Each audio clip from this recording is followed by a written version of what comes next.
This is the balance now when you're dealing with intelligence. Is there's so much subjectivity to good, bad, wrong, right, and so many unintended consequences that, for me, all you need is stretch time, and the probability of something bad happening is almost inevitable.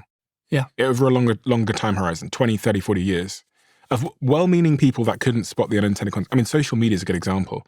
I mean, I question basically the well-meaning bit.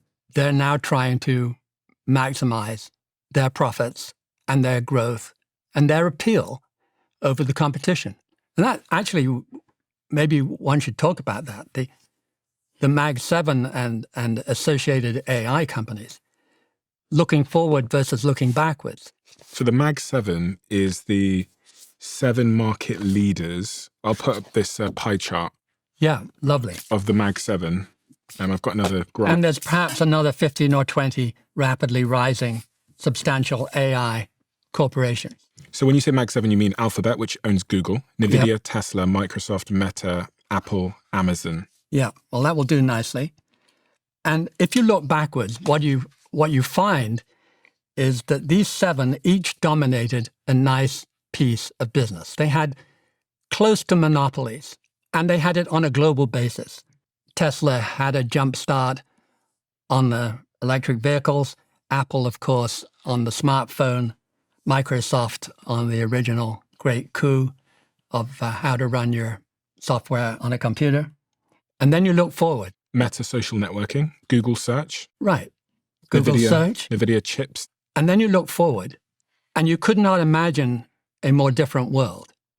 They're all girding for battle in the same marketplace, AI. They're beating their chest and saying, my 200 billion capex this year, in a single year, is bigger than your 105. Everybody is pouring enormous cash flows, and they're now beginning to borrow on top of that into the AI battle.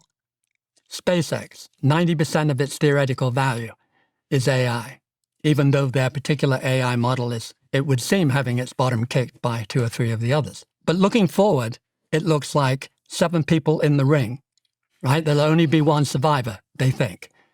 Everything goes to the one who gets there first. What a difference this was to 7 well-behaved, separate monopolies. Could it possibly be more different? They made bundles of money on their monopolies. Now they have no monopoly.